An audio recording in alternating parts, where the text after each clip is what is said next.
چرا این حدیث حدثنا نداره؟ دوم یحیی، سوم خود مالک و نگاه خیلی زیاد داشته. ما الان چند تاشو مطرح کردیم، خود ایشون هم قطعا در جریان هست. خواهش می‌کنیم اینها جواب بده تا بعد به نفرات هر رو از بغل تشخیص نمیده. اعوذ بالله من الشیطان الرجیم. بسم الله الرحمن الرحیم. السلام علیکم و رحمت الله و برکاته. नाज़रीन 10 साल से एक तहद्दी और चैलेंज वो रखी जाती हैं हमारे उस्ताद शेख जवाद अबुल कासमी की तरफ से कि कोई भी सही सनद अहले सुन्नत की किताबों से लाके दिखा दें, कोई भी सही सनद की बात हो रही है। तो 10 साल के बाद यानी फ़ारसी में थी, फिर तकरीबन 1-1.5 साल हुए कि हमने उर्दू में भी उसको ट्रांसलेशन करके बयान की है। अभी कुछ वक्त पहले अहले सुन्नत का एक आलिम के जिनका नाम फ़ख्रुज़्ज़मान है और अपने नाम उन्होंने दूसरा जो मारूफ़ है अली माविया के नाम से ख़ुद को मारफ़ी कराया है, तो मारूफ़ कराया है, उन्होंने जो है एक जुर्अत की है अल्हम्दुलिल्लाह, वो रिवायत लेके आए हैं। लेकिन आप अंदाज़ा करें कि इनके यहाँ सबसे असह तरीन किताब वो बुखारी और मुस्लिम है। इन दोनों किताबों से वो कोई रिवायत नहीं लेके आया, बल्कि मुअत्ता इमाम मालिक से वो लेके आए हैं। अब वो रिवायत हम अपने उस्ताद के सामने पेश करते हैं और अपने उस्ताद से भी गुजारिश करेंगे कि वो रिवायत के जो अली माविया साहब लेके आए हैं कि ये सनद कामिलन दुरुस्त है, कि जिसमें नाफ़े, मालिक और दीगर अफराद मौजूद हैं, ये बिल्कुल दुरुस्त हैं, इस पर कोई तरह किस्म की जरा नहीं है। अब आप देखिए कि वो फ़र्द के जिनको तकरीबन 1.5-2 साल से हमने उर्दू में सिर्फ ये चैलेंज रखी है और 1.5-2 साल के बाद उन्होंने एक रिवायत नकल की है और वो रिवायत आप समझिए कि इनके यहाँ सबसे मजबूत तरीन सनद होगी। लेकिन अब देखते हैं कि उस रिवायत की क्या हैसियत है, उस मजबूत तरीन सनद की क्या हैसियत है, ये उस्ताद के सामने पेश करते हैं। पहले चलते हैं उस्ताद की तरफ। उस्ताद अस्सलाम वालेकुम व रहमतुल्लाह। खैली मामनून उस्ताद। उन रिवायत सही हो सनद आवर्दे वली ताज्जुब है कि आज बुखारी و مسلم نیاورده، از موطأ امام مالک رحمه. ایشون میدونست روایت های بخاری معمولا یه طبقه از موطأ مالک طبقاتش بیشتره، لذا یه درصد یه چند درصدی احتمال اشکال بیشتر میشد. سراغ روایتی رفته که طبقاتش خیلی کم باشه و به اصطلاح خود اهل سنت سلسله الذهب اهل سنت رو انتخاب کرده. مالک از نافع از عبدالله ابن عمر. این روایت رو اهل سنت سلسله الذهب میدونن. ما شیعیان میگیم سلسله الذهب چیست؟ امام رضا علیه السلام، از امام کاظم علیه السلام، از امام صادق علیه السلام، از امام باقر علیه السلام، از پدرانشون، از امیر مؤمنان، از رسول خدا صلی الله علیه و آله و سلم، از جبرئیل ان الله عز وجل. این سلسله الذهب است. اما آقایان میگن مالک از نافع از عبدالله ابن عمر. حالا ما یه بررسی نسبت به این سندی که شون آورده از موطأ مالک داشته باشیم. موطأ مالک جلد 1 صفحه 11. حدثنی یحیی از مالک از نافع عن عبدالله ابن عمر ان رسول الله صلی الله علیه و آله و سلم قال الذي تفوت صلاة العصر كأنما وتر اهله و ماله. بعد باشه وتر اهله و ماله. خب حالا سوال، این یحیی در سند کیست؟ همین نفر اول. یا برگردیم اولین اشکال. یحیی حدثنا مالک یا عن مالک؟ عن نافع یا حدثنا؟ عن عبدالله یا حدثنا؟ خب عن عبدالله. این چه تأثیری داره؟ خوب دقت بکنید. اهل سنت یک مشکلی داشتن، به اون میگفتن تدلیس. شعبة ابن حجاج میگفت من کل علمای اهل سنت رو بررسی کردم، تمامشون بلا استثنا مدلسن غیر از 2 نفر. خب ولذا خود شعبة ابن الحجاج میگفت کل حدیث لیس فی حدثنا و اخبرنا فهو خل و بقل. شعبة ابن حجاج میگفت هر حدیثی که حدثنا نباشه این ترشیه. ترشی میدونید شما تو پاکستان ترشی دارید؟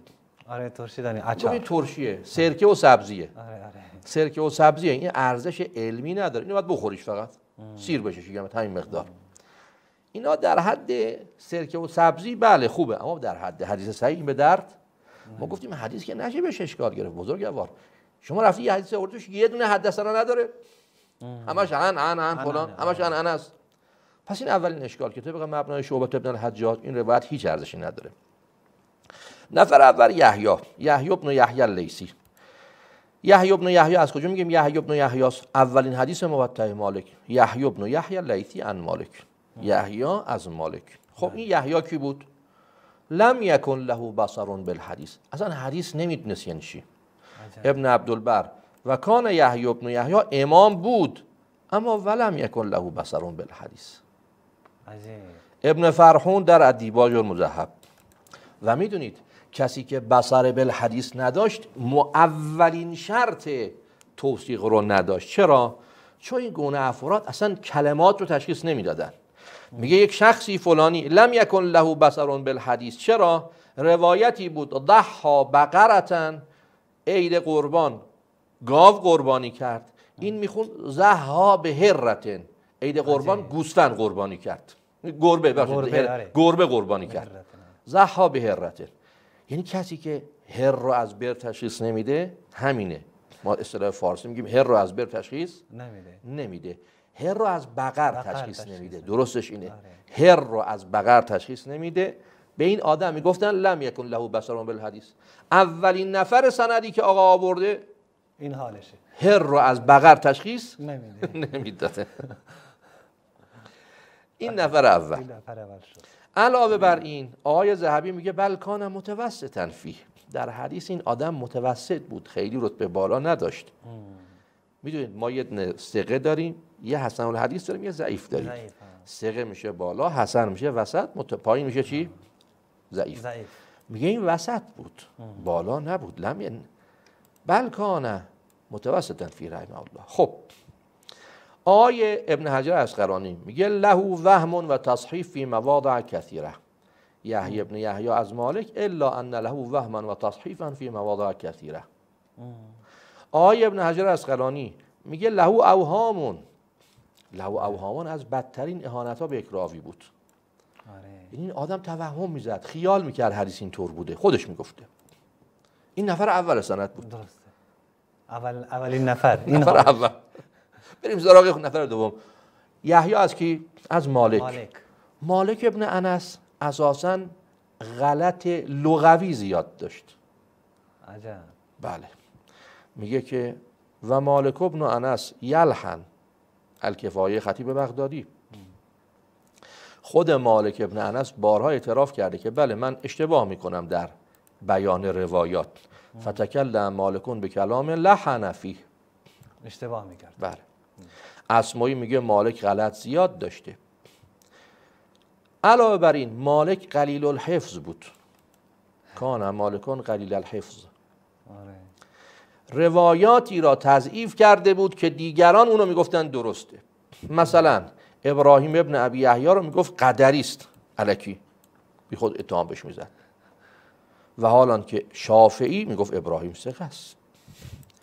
مالک نجات پرست و ضد سیاه پوستا بود. حالا خیلی بهش کار نداریم، فتواشو خیلی ما کار نداریم. علاوه بر این ابن مبارک میگفت اصلا مالک علم نداشت. عجب.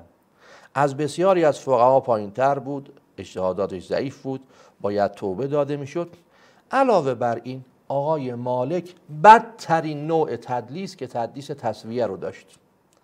یعنی تسویه یکی از راوی ها رو که ضعیف بود اسمش رو عوض میکرد که مشخص نشه کی، یا حذفش میکرد از سند.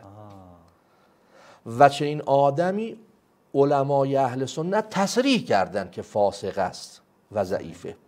حالا این دو نفر از سند، یعنی ما بهشون خیلی عجله نمی کنیم. یک، چرا این حدیث حدثنا نداره؟ دوم یحیی، سوم خود مالک.